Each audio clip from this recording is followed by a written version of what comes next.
Welcome to the Hero Escape Podcast, your weekly escape from a world where people make movies about Muppets murdering each other. I am one of your three co-hosts, Melissa McHasbin, and I am joined by...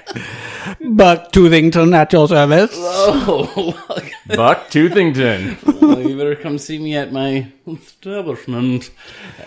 And today I am Josh Brolin's little brother Mikey from the movie Goonies, who was getting his Buck Toothington fixed during the time with some braces. Oh, that's right. Yeah. And I was thrilled because today is Throwback Thursday, and who couldn't use a little bit more Goonies in their lives? But You got a pretty awesome Goonies t-shirt on, yeah, right? it is pretty pretty nice. nice. So it's a Yeah. present from my sis. Yeah. Hey sis, love you. Okay, before we get into today's fun topics, there's a little bit of news out there. Some Marvel movie news, some DC movie news, and some whatnot. Nathaniel, what was it? I think we need to dedicate this episode, though. Yes, solemnly and most importantly, we need to dedicate this, and with a moment of silence, to The Last Airbender. There's all that air out there just waiting to be bent. Yeah. If only he wasn't the last. Feeling was the last one. Yeah. How long is it going to take to bend all this hair if there's only one left? Yeah. Right. As long as that. I don't think he's going to get to it all. I can't hear anything like that without hearing Brian Regan's voice. I don't know if I've just watched too Oh, many really? of the stand-up things. What's with all this unbent air everywhere? What's the deal with... I think of Seinfeld, right? What's the deal with all this hair bending? Who needs this hair bent? Yeah. So I don't know if you guys saw, but there were some photos released related to the upcoming Captain Marvel. See any of that? There's No. new ones? No, I saw the older ones, I Yeah, think. so you saw a good clear shot of the suit, what the suit's Yeah, going to look yeah, like. yeah, but yeah. most importantly, at the end of the photo stream was a very clear picture of some Skrulls coming out of the water. So it's a confirmation. It's also All right. a really hilarious picture that a lot of people are comparing to a album cover for a Christian rock band because just the way they're posed and everything and the Oh, shots really? really clean, they look like a band. I need to look for that. That's awesome. I love... The Skrulls haven't been in there yet, and I love the Skrulls. Yeah. So... The rumor mill has started going, obviously. So the big idea that people are saying it's going to be Secret Wars. The story arc, Secret Wars in the comics, which apparently has already been sort of a theory going all along that was what people thought Phase 4 was going to be. Was really? them Could sort be. of It's a reviving cool- this idea. It's a So- deep storyline that involves a lot of important characters. I Yeah. mean, that would make sense. I didn't know until I read all these articles that the Skrulls were like shapeshifters, and that in the Oh, yeah. story they had impersonated certain heroes Yep. and like gotten high up in the. So, in the hold on. ranks. Are you talking the Secret Wars or Secret Invasion? I guess I don't know. They were referencing Secret Wars, but these people I think at they meant Entertainment Secret- Weekly don't know that. Secret Invasion They would have is a meant Secret storyline Invasion. Yeah, where they would have meant the invasion. the but- Skrulls capture a bunch of Marvel heroes, make them shapeshift to make themselves look like them, and then infiltrate. And they discover it when they are battling Elektra, and they kill her. And when they die, they revert back to their Skrull form. And so all of a sudden, this girl they thought was Elektra, she's a Skrull. She's dead, and she's a Skrull. And they're like, What's going what? on? They're like, Yeah. what does this mean? Like, it doesn't mean anything. So the Skrulls in Marveldom are like a huge species of aliens that have had like this ongoing war. I think with like the Nova Corps and some other people. the and some- Kree. The Kree, sorry. Yeah, I because knew- sorry. Captain I Marvel misspoke. gets her power from the Kree. So that Yes, kind of makes yeah. sense. So that from they're- the Kree, who were introduced during the Guardians of the Galaxy stuff. Anyways, but they look very much like almost like a traditional Star Trek alien, green, pointy Green ears. skin. But they are, Yeah. changelums. Yeah. To use that word. Changelums. Yeah. So, but not only can they imitate your look, they will imitate, and to some degree can imitate powers. Even like they'll use their technology to imitate a power to help them, and they somehow get memories. So that if there's ever anything good at being a copycat, it's these Skrulls. So that could be a very cool story arc that they go to. So they take other forms in order to invade Earth and secretly sow chaos and division. So what you're saying is Ryan Johnson is a Skrull. Is what I'm hearing. Undermining the pillars of society. It makes so much sense now. I just thought he was a Sith Lord. Oh, but it turns out. He's a Skrull. Confirmed. I knew it. So in this flip the script. So I'm excited to see Skrulls. They're happening. I hope they go big with it. I hope they do it right, do it awesome. There's some news out there. It seems it's been very much confirmed, and they're beginning the filming now using Joaquin Phoenix in the DC universe to do a Joker movie. and the rumor is that it's going to be kind of like an origin type movie. But there's also still rumors from Warner Brothers that they're still going to use the more recent Joker guy. I can't remember his name. Jared Leto, and still use him in other movies as Joker. So there's just like a different storyline with this Joker walking. Anyways, I think that's an excellent cast. I think that's a role he could probably play well if you go back to his Gladiator. He's the Emperor there in Gladiator, and he's a guy who's got a lot of range. But recently, his stuff has been kind of like artsy and weird, and I've not seen any of it. So I will say this, and I realize you're going to say something about me that's uncomplimentary. that I'm going back into my wheelhouse. I do not have high hopes for this movie. Curmudgeon. Yes. Is it because of Joaquin Phoenix or because of DC? I just think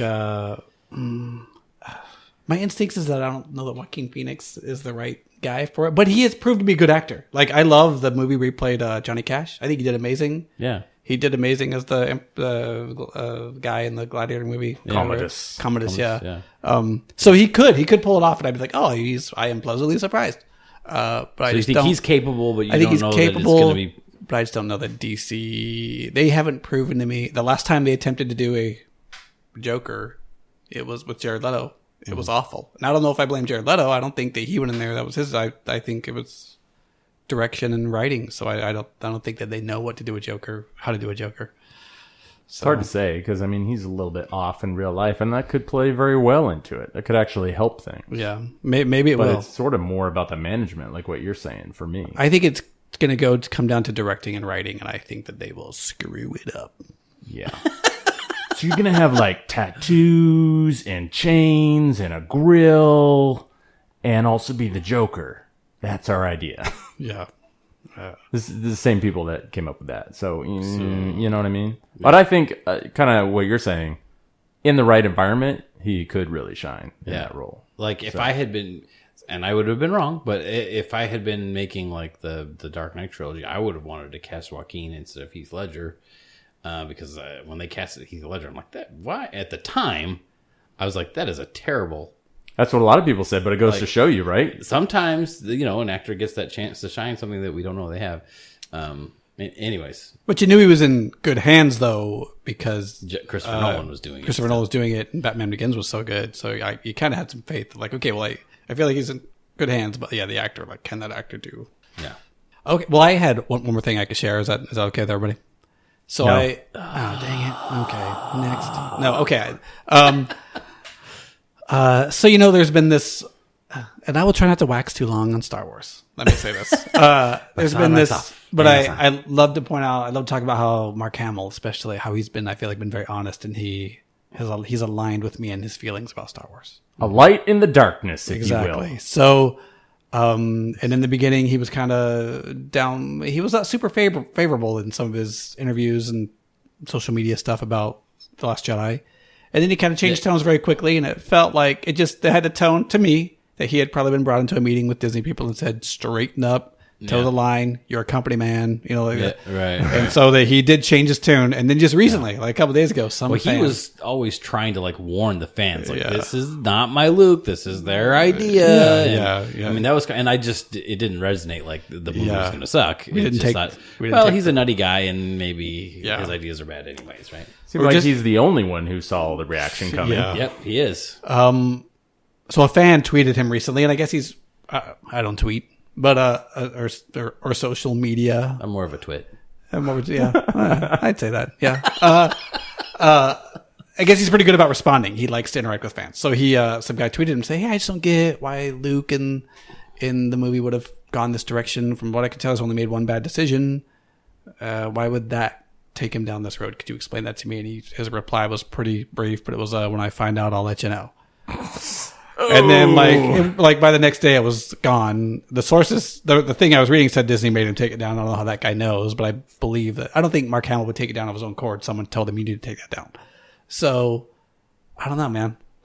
I don't know what you guys think about that, but that just tells me more again, like he's still not happy. I think it's unfiltered moment, right? Yeah, unfiltered. Like whenever that moment was when he was responding was just like honestly, there's nothing wrong with that response. He could just say, I don't know. I'll let you know when they tell me. But the problem is the problem isn't what he said. The problem is that the last movie Jedi stunk. Yeah. That's the problem, and it made no sense. And it was very divisive to fans. Yes. I mean, that's the All the problem. people on It's the I right don't know. side. The guy's asking a perfectly fair question. You totally deviated from this character's course. How does that make sense? What's going on there with this character? And his answer is, I don't know, because no one knows. That is why people were unhappy with that movie. So again, his answer was honest. I don't know. I'll let you know when they tell me. It's a good answer. And I will say it wasn't an aggressive or mean answer towards Disney, I feel like. So I don't know why they would make him take it down, but I feel like it was a great answer because a bunch of nerds will grab a hold none of of it us and do a know. podcast. Yeah, that's true, right? But I wonder if it's still tones over there that it maybe still festers with him, like it festers in my heart. Can we call him Fester for today? Because he likes to light rock. The name is Buck Toothington. Buck Toothington. Yes, okay. Esquire. All right. Well, okay. There it is.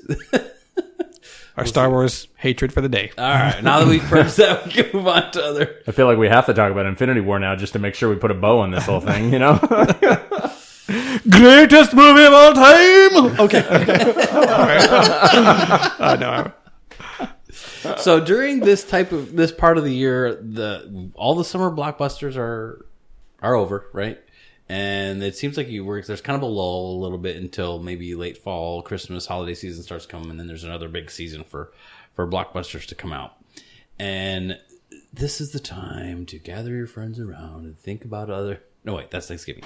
But let's Stuff your face until you can't walk. Yeah. So to find other stuff, there's not another blockbuster around the corner for us to look forward to, but we can. This is the time where I'll go back to, in honor of Throwback Thursday, make a couple recommendations of some oldies but goodies to kind of bide your time for the next big release. Yes. So in honor of that, I want to submit for your perusal and approval the whole universe that exists under the title of John Carter. So there was the movie release that was, I don't know, like 5-6 years ago. Mm-hmm. John Carter. Very, very good. If you are in any level of geekdom, if you like novels or comic books or movies, this has it all. And in fact, the character of John Carter is actually you could give it a claim to kind of the genesis part of the genesis of sci-fi-dom and superheroes in a lot of cases, because it started way back before turn of the century type stuff. This was the Star Wars of our great grandpa's time, this character John Carter. And I went back recently. There's the movie that came out, and it got lots of negative reviews, which just reminds me how Hollywood is a lot like a pathetic high school. Sometimes it's like I don't know, you're just not in the right crowd, and people, you don't get the good reviews, and for some reason, the movie doesn't do well. I love that movie. We have it at my house. We have it in 3D. Whenever we have people over and they haven't seen it, we watch it, put it on 3D, and I was like, yeah, that was a good movie. I've never had someone come, watch it and like, okay. Like, no, that was a good movie. And you could tell the people who made it loved the story, the material. They were genuine fans of it, and it's a universe that you can deep dive into. And one of the reasons that makes me nerd out about it is the historical aspect of it. So Edgar Rice Burroughs, very famous author. He's the guy who gave us John Carter, who might be new to some of us, but he also gave us Tarzan. Who now? And I know Disney made a movie or two about Tarzan, but he wrote like 90 books on Tarzan. And Tarzan was like, man, he was like the Indiana Jones, the Ethan Hunt, the whatever you want of a whole generation. I mean, he was the superhero of a generation. And kind of parallel to that, but more of a sci-fi tone, was this universe of John Carter. And this universe came about during the invention of and discovery of modern astrology, where people were for the first time. So this is the history capsule of it. Astrology or astronomy? I'm not smart enough to know the difference between those two words. Astronomy, science. Astrology. Oh, woo-woo. Onomy. Yeah, onomy. Astronomy. Sorry. Oh, yeah, sorry. I didn't know the difference between those two words. Thank you. I'm a Sagittarius, by the way. I'm a Leo. Okay, so people were for the first time, they're trying to calculate the size of the universe. This is like science was really blowing up, and we were discovering during Edgar Rice Burroughs' lifetime, and they had telescopes for the first time that were powerful enough. Like whole countries would devote themselves to making stronger lenses. Like this was cutting edge technology at the time. Now we have like computer chips that we brag about, but it was all about lenses. And they had these lenses that were powerful enough, and countries were trying to be the first ones to discover this or discover that. And they were looking at the surface of Mars, our neighbor planet Mars, and they were finding these trenches, and they thought these were for sure canals. Okay. This is what I'm telling you now is not a sci-fi story. Earth people, scientists at the time were geeking out insane because they could see Mars for the first time and were swearing up and down they were seeing, man-made, quote unquote, structures on Mars. So these books were written in a completely different time where people were like, oh my gosh, there is other life out there. Is this also around the same time that the National Enquirer was founded? Is that roughly the same time period? Yeah. So, but this was not. You would think so, but it's hard to take your brain because. Oh, it is. It's like the space race and everything else landing on the moon. It captures the entire world. Yeah, like we were looking at Mars, and there's like these what looks like organized canals on there. I mean, it was mind blowing, and it captured the imagination of the world. So, the John Carter series is a story about. A guy who is a cavalryman from the Civil War, which is only like would have been like Edgar Rice Burroughs hearing stories from his dad or grandpa, right? Yeah. Could tell him stories about the Civil War. So that's the time period we're talking about. And he wrote this science fiction world that is just ready for a deep dive. And it was just it's like a double geek out. I get like a history capsule of what they thought the future and inner space travel was like, and the world he creates is incredibly exciting and diverse. Yeah. So I've read the books of John Carter.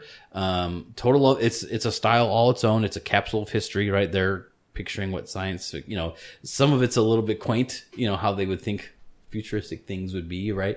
But very, very cool nonetheless, and incredibly imaginative. The different worlds, the different creatures, love it, absolutely love it. So for those of you who need something, want to fill your time out there, if you go find old John Carter, either comics or the books, and that movie that came out, it does vary from the source material with the different races and the magical, quote unquote, beings or scientific beings in there, but it's one of the cases where it deviates from the source material, but it's still awesome. So I'm totally on board with it.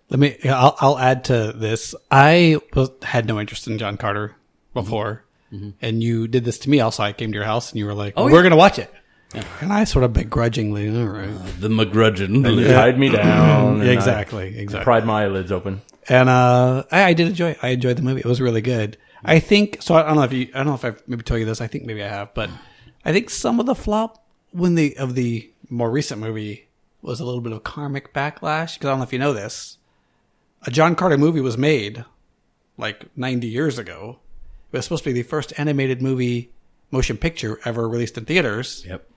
But Disney, as the same year that Disney was going to release Snow White, so Disney fast forwarded production of Snow White, which was the first animated motion picture in theaters, and they kind of jumped in front of John Carter. They beat him to the punch, and it stole all its thunder. And I think they even did some underhanded sort of things, and they sort of just crushed the venture that was going to be, let's get John Carter to the mainstream. And Snow White beat him to the punch and just stole all the thunder. Well, to get John Carter to the big screen, it already was of its time very much mainstream. But to the big So, so there may have been some karmic backlash that now they tried to profit, 90 years later or so, 80 years later. They took a big hit on that too, as I recall. Yeah. The new movie. The movie that came out, it was they think they're still unsure definitively if it actually lost money, but it certainly didn't make the money they wanted to. And the stories I've heard is that there was infighting, a power struggle going on in Disney, and what ended up being the sacrificial lamb to get somebody ousted was the tanking of that movie. Oh. You know what I'm saying? That guy needs to get fired because of this. And so there's internal power struggle is what I've heard. And they spent a lot of money on the movie. The production value of the It's a very well-made movie. Very well-made movie. Yeah. And then the advertising for it was, it took me forever to even figure out what they were doing. Like, what the heck is a John Carter? Like, I didn't even know. Mm-hmm. But the movie is what got me interested in it. I started reading the source material. The movie was different. It didn't matter. I loved them both. It was awesome. Yeah, that's too bad. So plug that in and hopefully take a look see at that movie or the books or the comics. You can look them up, find them. So that's my little Throwback Thursday. My throwback. Do you have any recommendations from yet? the past? Mm-hmm. But it's not coming out until October 30th. If that's confusing, they are remastering in glorious HD Batman the Animated Series, and on October 30th you can get the deluxe set. Oh man! So it's up for pre-order right now on Amazon, but I'm super pumped because when they did the announcement, they show this split screen that shows you what it looked like originally, even if you're watching it digitally, versus the remaster, and it's awesome. As a huge fan, I can't wait. I thought that was already released, or was that just the regular and then the remaster is coming out? I think probably just the regular. I don't think that there is a So I think they released full some box Blu-ray sets remaster. They've had box sets of the DVD, of the DVDs. and all that. Maybe sort that's of what it thing. is, and then the remaster. Yeah, there's like a 1080 remaster. Okay, all right, I see. A lot of clarity, and they do a lot of sound stuff too. So, oh man, it's gonna be awesome. It's gonna be sweet. So October 30th. I introduced my kids to those cartoons the other day, and they were eating them up, man. Yeah, they're very. I've gone back and watched them, and mature subject matter is the wrong term because it has all kinds of connotations that shouldn't be. But like the storylines are very mature. Like they're not dumbing it down to an It's excessive not like super degree. campy and lame. Like I love the Clayface episodes are so good. It's not Teen Titans-y, right? It's, They value the Batman, Dark Knight-ish part of it, And the Clayface. I remember that was the first time I was introduced to the character of Clayface. I don't know if that's when he first ever came into being or not, but I was like, oh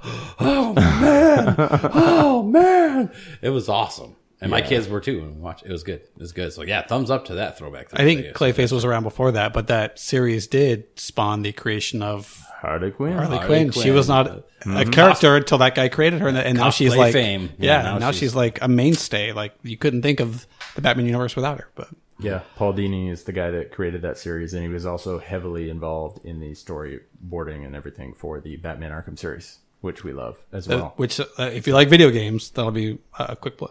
The Batman Arkham series is amazing. So really, where has he been during all these Warner Brothers movies? I don't know. Justice League and whatnot the story is amazing. Just keeping his head down and ignoring them. That's what he's doing. I guess. I am not associated. Yeah, I guess. You're not affiliated with me. Yeah. If they could just Him and Mark Hamill just hanging out in a bar together. take that, if they could just take those games and basically transform them into movies, they'd be like, I think I don't know if we 100% agreed, but the way Arkham Knight sort of wraps up the series Is very good. it's really good. Oh my gosh. Yeah. I love it. I'm not a gamer, but anyone who's ever played any of the Arkham games, their feedback to me has been, two massive thumbs up. Love it. Awesome. So I wish I had more thumbs to give it more thumbs up. Yeah. If I was Clayface, I could make more thumbs. Exactly.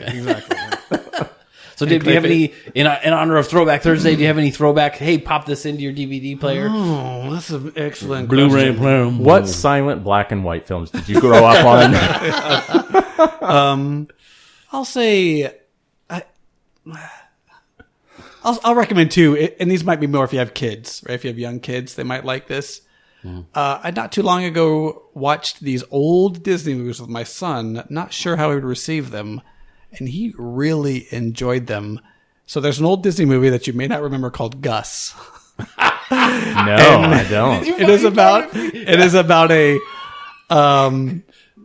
Polish, I want to say Polish, Some Slavic country, Czechoslovakia or something like that. mule that can kick field goals. It can kick a ball, and they teach it to kick field goals. Yes, And this they football take team him to hires the it to end kick this terrible as football a team. halftime show, but As then a- they put him in. Oh, that's to right. the- As a halftime show. But then they come out. I think that somehow, I forget the whole story, but they get him to kick loophole in field the goals. rules, and they get him out there. So every time they get the ball, they just kick a field goal, no matter where And they they are start on the doing field. really, they're a terrible team, and they start doing really well because every time they get it past, I think even close to 50 yards, they just kick a field goal and they get 3 Even points very quickly. further, like they're 80-yard field because it's a mule. I mean, Yeah. It's And it's sounds campy. pretty amazing, guys. It's sort of it's campy and terribly dumb. awesome It's and awesomely terrible. but Like, it's so good. there's a scene when they're going after Gus is the name of the mule, and there's and the two In the henchmen are marketplace? Oh, my in the supermarket. And my son, I don't know if I've ever seen him laugh harder than that scene in the supermarket. It's so Holds anyway. up well then, huh? The humor, it's very, falling down, falling off stuff, getting stuck in garbage cans humor, which my son just thought it was uproariously funny. Yeah. That's bringing back my childhood. That is a throwback Thursday recommendation. And then I will say one more is that also, we haven't watched them all yet, but I bought on Amazon. I just happened to notice it was like all the Herbie movies, the Volkswagen Herbie. Yeah. There was like a 4-disc set of them for Bug. sale for like $7. So I bought it, and I thought my son had never watched them. So we watched the first 3, and I would say the first one he really enjoyed. So I would say go watch that for The Love Bug. That's a really good movie. It's got a good combination of the kind of the love interest, but then a lot of Herbie racing, which I like the Herbie racing. And then it's got some other funny stuff and Herbie being silly and things like that. So, and my son really enjoyed that one too. So basically, Dave's childhood was as beautiful and happy as Disney. So how he turned out to be the curmudgeon, we don't know. It's a mystery. He's watching all these. Against all odds, it happened. You just be you, bud. Yeah. Thank you. Okay, well, I wanted to talk about something I've been thinking about lately. So, do you have something you got to get off your chest, Dave? Something I got to get off my chest. Just hey. So I, like millions of people all over the world, have been enjoying the last 10, 11 years of Marvel movies that we've had, right? They've been so... I won't say I absolutely loved every movie, but all of them have been good movies. Some of them have been pretty good, and some of them have been amazing. Have you scored any of them under 8? I don't think you have, that I recall. I think I maybe gave one, maybe like Thor: Dark World, maybe like 7.5 or something like that. The 7, the one that. I like the Hulk movie. Oh, okay, so anyway, it's still 7 is a good number. Yeah, they're good movies. But go ahead, we digress. But yeah, I went back. I'll say this: I went back. I didn't like Avengers: Age of Ultron so much in theaters, and I didn't go back and watch it again. I watched it again recently, and I was like, "This is a better movie than I remember. That's a good movie." They're all freaking good, man. Some really good lines. Ultron is such a good villain. That whole movie's worth it to see Vision hand Thor his hammer. Yeah. That moment so does not cool. lose its impact. Doesn't matter how many times you see it. There's an odd tone to the movie that I haven't figured out yet, but still, it's Ultron's such a good villain, and he has some awesome lines. There's a line when I think I read it last week when we were doing our thing of like Tony Stark starts to ask him he goes and gets the vibranium. Yeah. What do you need the vibranium for? I'm glad you asked. Let me take this time to explain my evil plan. And then he it's such a good line. But anyways, so I also love the Marvel comics, and I have read them for a long time. Not since I was a kid or anything, but I've read a lot of Marvel comics. Too many, probably. And it bothers me the current state that they're in when I see them. I haven't been reading them so much lately because they haven't been appealing to me somewhat. And I see the movies are really pulling from older material. I mean, to get the origins of Iron Man and Captain America, you're going way back. And then using villains like the Mandarin and Red Skull, you're also going way back in Marvel. Thanos has been around for 30 or more years. Mm-hmm. These are not new things. The Civil War movie draws from a pretty current storyline. And when I say current, like 10 years ago. But I have this theory and this feeling that Marvel should do something. And that is that they need to do a hard reboot. Of the comics. Ooh. Of the comics, yeah. Across the board. They need to say, I would give one caveat on this. I would say if there are certain storylines that they feel like, look, these are selling really good, but I did a little research and none of the Marvel storylines are doing amazing. I think that they get happy if they sell 30,000 issues. Well, they've been doing gimmicks for so long. It doesn't surprise me. Like new number one and blah, blah, blah. I read an article with their old editor-in-chief, and he was talking about how he even is surprised at some of the decisions. He's like, they're thrilled now if they sell 30,000 issues in a month. He's like, we used to sell, it was like, and he was kind of, maybe some of this was puffery of himself, but he was like, we used to average around 100,000 a month. And they were talking about going back 15, 20 years, so I feel like they have a whole world of new fans now because of the movies. I mean, they're amazing, right? I mean, it's mainstream now. Comics used to be kind of for a certain set of people. For people like us. And now it's like you're silly if you don't love the Marvel stuff. And they have this giant new fan base that they could exploit by, I feel like, not even exploit, that they should reward. I would say reward for being Marvel fans by saying, look, we're going to take everything and bring it to one, and we're going to tell the original stories. We're not going to get crazy. I don't mind some updating, right? Like I think we talked about the radioactive spider doesn't really work because we know how radioactivity works, but some genetically modified spider. Like they didn't know how radioactivity worked back then either. Well, it was a buzzword it was more of a buzzword. We're talking about like when was Spider-Man created, 1968 or something like that. But anyway, it doesn't matter. So they could do some, like, there is a huge disconnect between what you're seeing in the comics right now and the awesomeness and the current state of the comics. Yeah, and what we're seeing in the theaters. There's a huge disconnect, and they should connect them in some way, because it's like you have this several $100 million advertisement for your material, and then when they go to the newsstand to find what your comic book is about, it's nothing like what they just saw on the movies. In fact, a year or two ago, if you'd gone to say, oh, I really want to read Iron Man comics, if you had gone to read Iron Man comics, Tony Stark is not even Iron Man. I think he is now. Yeah. But a couple years ago, he was not. But it's again, so bizarre. Even now, it's a big deal that they made him Iron Man again. Like this new Tony Stark Iron Man was a huge deal in the comic world. Like, yeah, which they had the foresight to do their Marvel movies right, but they didn't have the foresight to like let the comics piggyback off of that. Yeah.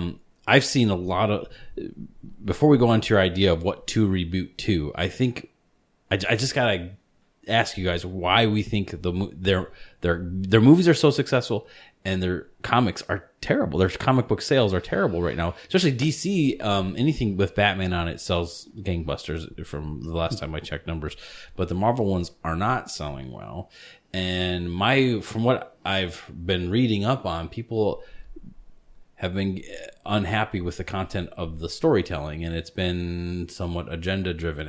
Have you guys seen that at all? Can you verify that? Like, it's been kind of this political. I feel like there's some agenda in there. I feel like there's also some floundering. I really feel like they're like, I don't know where to go. Let's try this. Yeah. And the new Tony Stark Iron Man, the art is nothing more, from what I've read so far, than, okay, here we have Tony Stark. He's got some more hyper advanced AI and everything. And it's the moral implications of using AI like a robot. Like, it's basically like robot social justice warrior themed. Oh my gosh. There's not even these like robots a big have bad rights, and you can't tell these robots what to do now. You can request for them to do something. Yeah, because there's literally a soap opera arc going on between Jocasta and her boyfriend, who is Machine Man or something like that. Yeah. Okay. It's kind of crazy. Like, I mean, that's so bizarre. Like, who would think this is going to sell lots of copies? Like, that sounds like I don't know why. That sounds like a terrible idea. I have no idea. I'm not there to read it. Writes about robots. I mean, but again, it seems like maybe it's writer by writer. I don't know. There's an Infinity Wars line going on right now, which you're a little bit on the fence on, I know, but I've been enjoying just from the standpoint of it's more traditional in that there's a clear story arc with a bad guy. You know, the focus is on the threat and everything like that. It's not an excessive amount of even soap then opera like drama. So Civil War was a huge, awesome story arc. I think I've recommended it several times. I'll recommend it again. The Marvel Civil War story arc is amazing. The entirety of it. I love it. It's what got me into reading Marvel comics. So what did they do like a few years ago? Civil War 2. We have to do it again. We're going to try to capitalize again on this. So, and I feel like there's some floundering there. Infinity Stones, Infinity Gems, the whole Infinity idea. We just watched the movies. There was a story a little while ago called Infinity.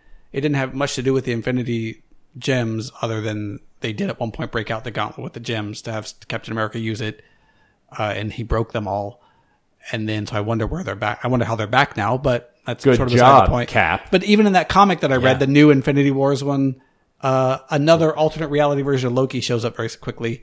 and he has all the Infinity Stones. Yeah. And I'm like, other Infinity in Stones. this comic, there are 2 sets of Infinity Stones in one comic. I feel like I'm being overloaded with Infinity Stones at this point. It's like they're cheap. Like somebody had a sale on them now. Parallel universes in general have that problem. That is my opinion. I could do without the whole, there's another version of so-and-so in this other universe entirely. Other realms and dimensions are fine, but this parallel universe where there's like another version of someone, it just dilutes. So I think so we're saying, like, why are they floundering when you're the story gets diluted or so diverse, parallel universe, and it's impossible to keep track of your character that you like what's actually happening to him. I think that's it's got to be part of the problem. Like when you come from an experience like, I don't know, like Star Wars, where every movie is like gospel now, right? And there's this one arc for this character, and then you go to say, I'm a fan of Spider-Man, and I go and read, there's like a gazillion arcs for Spider-Man that are dizzying to try to keep up with. And who's got the time or the money to keep up with all of them? So I think there's no kids do. I think there's more than one reason why they're floundering. One reason is that people may be a little tired of print, right? I mean, I prefer to read my comics in digital format now. I don't like to go and buy and have these books laying around. Yeah. I think that's one reason. I do think another reason is one reason now they're kind of expensive. It's like their sales have gone down. So if you're a big fan, they're kind of bilking you a little bit in that their comics are now like $4 and $5 each, which is kind of expensive if you want to go buy. $4.99 for it. Yeah. Yeah, that's. I mean, it adds up. If you're like, I want to read these 5 storylines, now you're in for, $20, $30 a month or more, because sometimes they release them twice a month. Yeah. So there's multiple reasons why they're hurting, but I think that they can.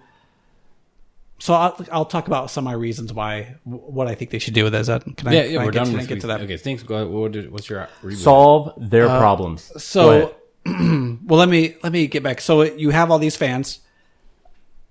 I know I would be interested, even for my son. I probably wouldn't mind him reading comics. So if I could go in and say, you like Iron Man, here's Iron Man 1, right? I think that'd be amazing. I will say this. If there are certain storylines that they feel like are doing well that they don't want to give up yet, I would think my idea would be like a Marvel Classic. And let's keep these going in Marvel Classic. And if they start to wane because people are excited about the new stuff, then just let those go. Let them go, right? But we talked about this. I think you have to get rid of that whole multiverse idea. DC was worse about it. But the idea that there is stuff out there, but unseen for the most part, I'm fine with. But when it starts becoming a gimmick and crossovers, and it gets old. DC tried to do this a few years ago with their New 52, and I did some research on this, but it wasn't and I got excited for that, thinking they're going to restart, because I never felt comfortable with DC Comics so well. I was like, oh, they're going to reboot DC. This is going to be amazing. I'm going to get in at the ground floor of all this new DC stuff, and I'm going to feel comfortable with it all, and it's going to be awesome. And then they didn't really. It was like, it came out all these number ones, but it was like, well, there's already a Justice League, right? So, and Batman is already well established as Batman. There was no like origin of Batman type. It was none of that really happened. And then there was they didn't give you a full reboot, and I was extremely disappointed in that. And they sort of took things away too, which I don't think you can do. Like, I liked Oracle, the character of Oracle, but they had continuity in that one where it was like, well, she's still the same girl, but now she's healed. And I'm like, well, I don't. It was an odd reboot. And I think you guys, if you're going to reboot, you go hard. Reboot everything. Reset it to 0. Put it on the tape, rewind it back to the beginning, push play and record, and just write over it. Exactly. What's awesome now, too, right, is that we could say roughly 40 to 50 years of comics, but now they know the stories we're going to do. We know we're going to get to an Infinity War storyline at some point. We know the Spider-Man story arcs. So they can... I would say everything should be like 98% the same. But let's just update. Here's an example. Magneto is a World War II era Holocaust survivor. So that should, he's like, what would that make him, in his 90s or something now? Mm-hmm. So they have to keep coming up with ways to de-age him. I'm not saying that he can't be a World War II Holocaust survivor, but let's coming up now with a better way, or add it to his power set that he's also something. There's Let's stop coming up with ways. genocide since then that he could have been. Yeah, let's come up with a. I mean, they can now something say more recent, like he survived Black Friday 2011. it's something like what I that. mean? Yeah. Something like But I'm just saying it can be. They have to come. Okay, we have to explain why he doesn't look 90 years old. Why is he still just a ripped gray-haired man like that? Like that. yeah. How is he in such good shape? Exactly. So Or we just let him be old. or just let him be old. Like Ian. Wicked old, that's fine. Ian McClellan is not a young man. When he played Magneto in the movies, he was amazing, right? And he was Let not. him be old. Yeah. So I feel like there's things where they can fix there.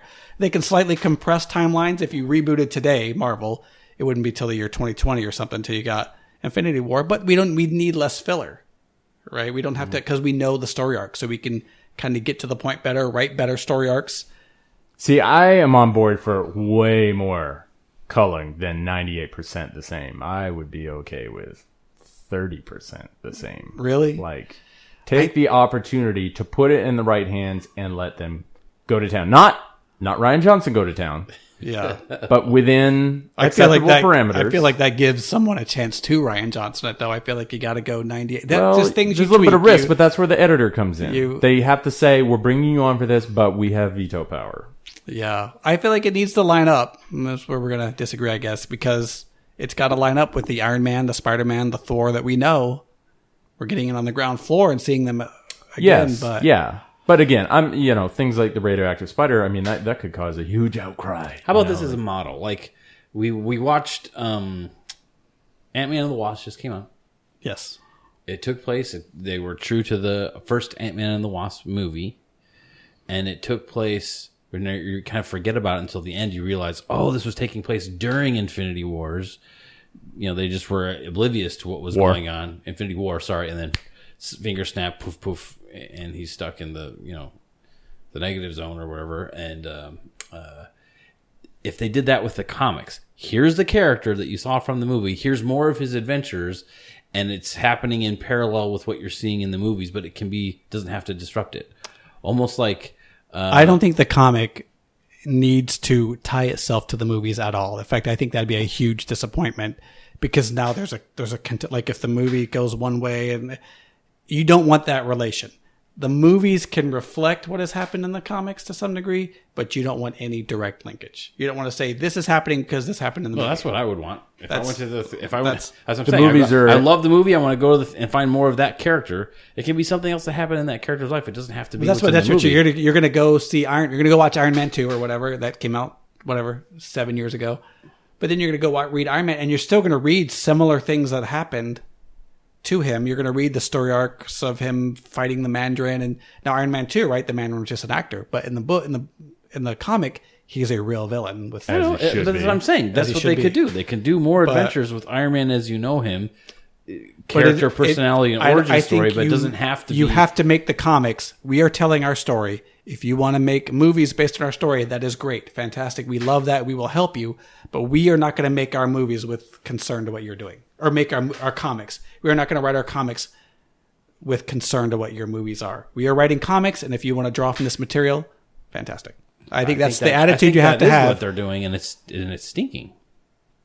Isn't that what they're doing? They're doing something totally different. Than the movies they're right now. They're not. They don't even have that the comic continuity, which is a little broken. They're not worried so much about movies, but they're looking back at what they've done in the past and trying to capture that. And you got to get away from that. I think part of the benefit of a clean slate like that, You're captain source material. I don't understand. This is blowing my mind. You're saying, don't do the movie and don't do what you've already done, but do it awesome. But I'm not. Something new. I'm not Captain Snake eating its own tail, right? You can't have the movies following the comics and the comics following the movies. Then you have this snake eating its own tail. I'm At not some saying point, follow. I'm just saying that's the character. Just another adventure with that character. Like when they did the Star Wars comic books for a while. It was just more adventures of Luke, Han, and Leia, just comic books till the next Empire movie came out. It was just more comics, but those were your characters. You didn't change. Well, the that's a reverse relationship, because the movies are the source. Yeah, I material know, but there, you could do something like that.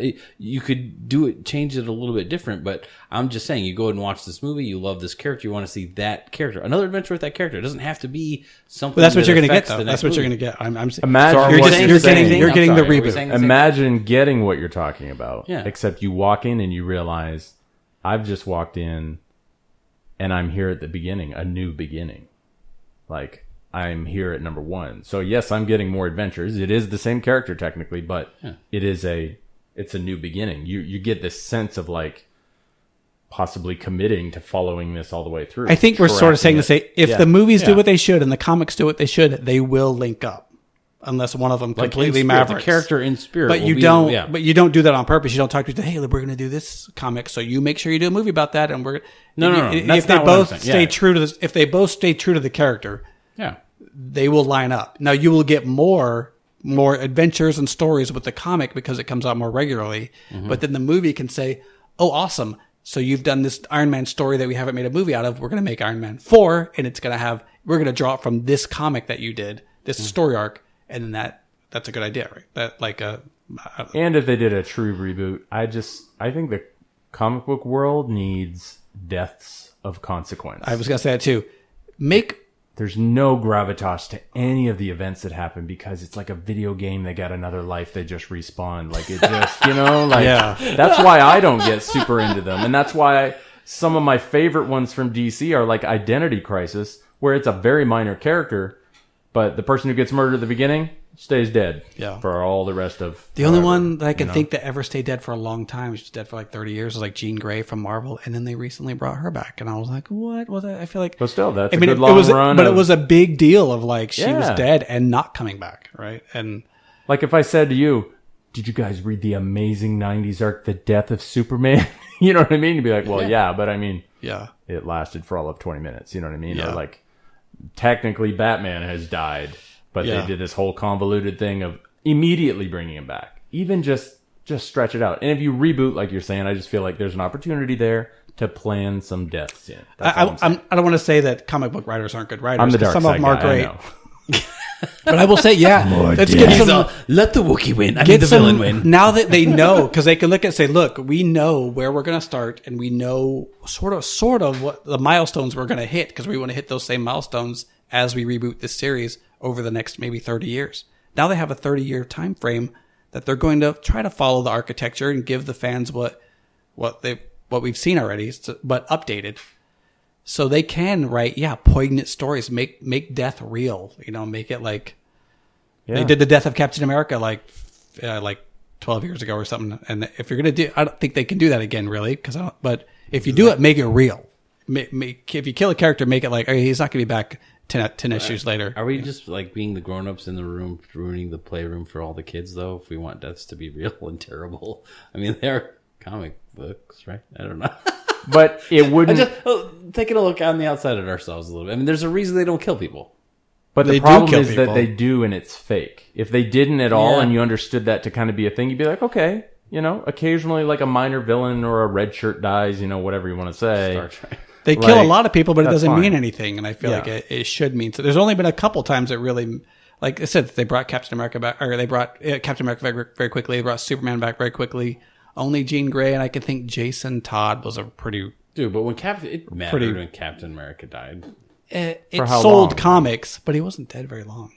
It didn't mean that much. And this is and the you problem. knew he was coming back. They've had so many false starts. There's no undoing. There's that box is that Pandora box is open. Everybody knows in comic books people die, and don't worry, kids. Come back next bat time. Then don't waste our time killing them. To stay that way. That's kind of what he's saying.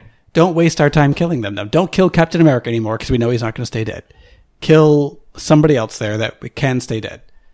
One of the reasons... Kill a Robin, because there's 5 or 4 Robins right now. That's fine. And it did. When they killed Jason Todd, he was dead for like 20 years. And then they finally brought him back for some reason. But it meant a thing. It was like, he's dead. Yeah. And it was a big deal. And it still kind of resonates. One of the reasons the Batman Arkham game stories are so great is because there are deaths of consequence. And it lends this weight to the whole story and the experience. Emotional reaction. And that's what I feel like is lacking.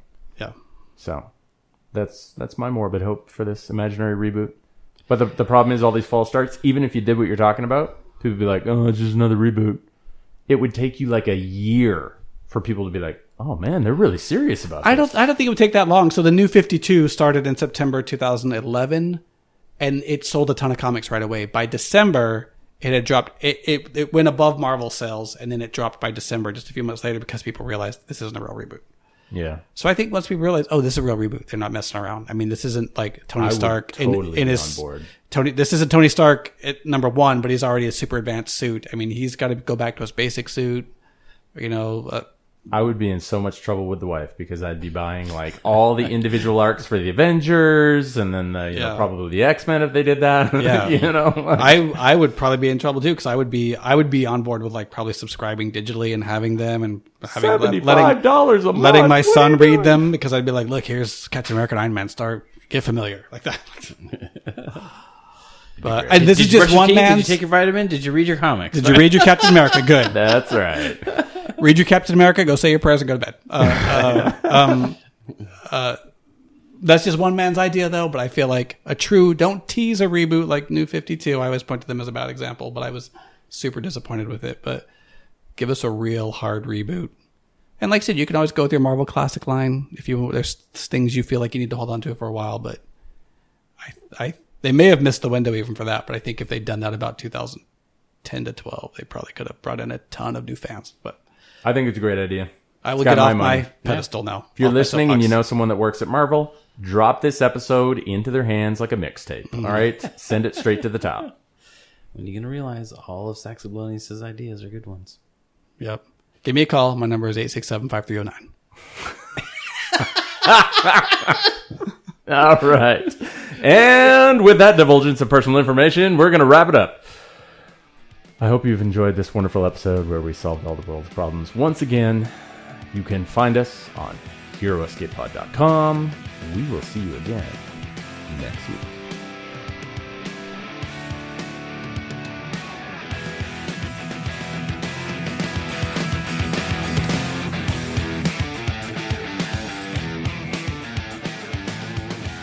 And a partridge in a pear tree. Nobody appreciated it. I would have, Dave.